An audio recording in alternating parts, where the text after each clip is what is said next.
I hope you put a link there or I'm just gonna look ridiculous.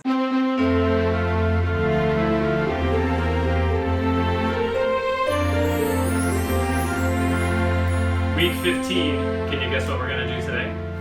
That's right. So in the upcoming weeks and months, instead of just standing and talking to you, which has kind of been the MO lately, and something that I know kind of bores me in videos, what we're gonna start doing is doing more action shots, doing more different locations.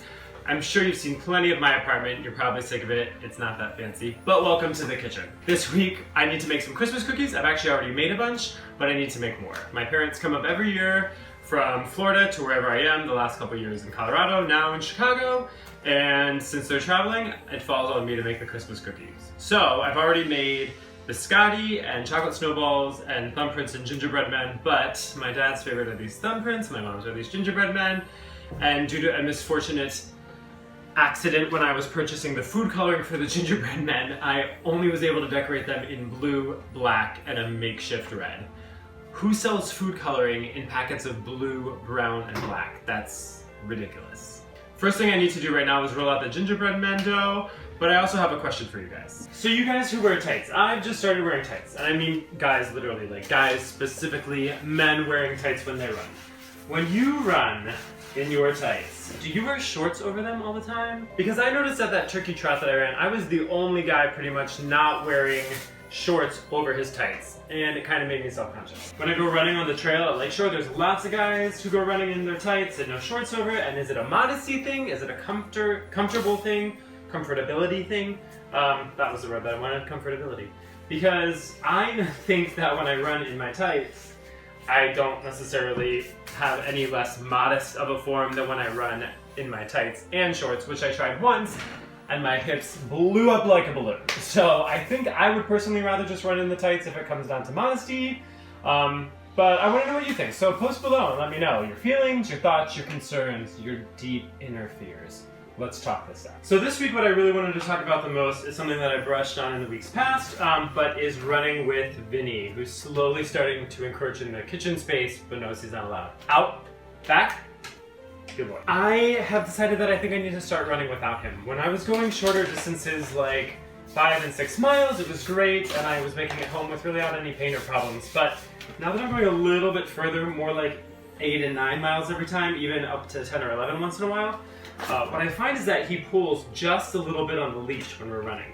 And I think that that little bit of extra motion, extra force from the right side usually was okay and manageable when I was doing shorter distances, but now that we're doing more, I think it's really messing up my knees and my ankles a little bit. It kind of seems every time that we go, right around mile 5 and 6, it starts hurting a lot.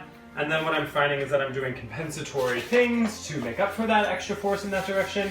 And I think that that is what's been giving me these joint problems. I went running yesterday, I did an hour and a half, 17 minutes in zone 2, surges of zone 3 for 3 minutes, and at the end of it I felt great, and it's because I went without him. So as guilty as it makes me feel, I think I need to start going without the pup. And what that means is he and I will be going to the dog beach more where he can really run it out anyway. When we were going running on our own, it was mostly him trotting, if even that fast, as I ran. And he had a good time, but you know, 9 miles is long. It's the longest that I want to take him. Now that I'm going further, I don't want to do that to him. And so I think that that's going to be the best solution for both of us. For my joints, and for his running it out. His getting that extra energy out. They're getting done! Clearly those few at the end are a little bloated. Might have cut them a little thick. It's fine. It's gonna be fine. Alright, first trade done. Only some minor casualties.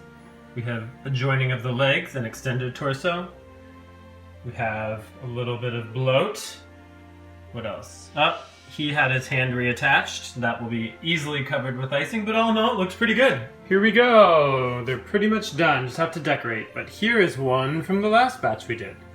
My theory is always, when in doubt of your artistic capabilities, draw some squiggles and call it contemporary. Well, I hope you enjoyed this week's baking version of Steve Runs a Marathon. Check back next week. I'll show you the finished products of all the cookies, as well as much more exciting than that, the Brooks Pure Flow 5. I think this shoe doesn't even come out into the spring, but I just got it yesterday. I'm so excited to take it out for some runs and give you guys some impressions on it. If you didn't get to see last week's video, you can click a link here and see the Brooks Seattle running tights that I went over. I really loved them, they were great, but I give you a lot more in-depth information than that in that video. So, I look forward to seeing you next week. Remember to subscribe. Love hearing your comments below. Favorite Christmas cookies, least favorite Christmas cookie stories, maybe some mishaps. Anything you guys want to share, I'm up for reading it. Have a great week. Bye.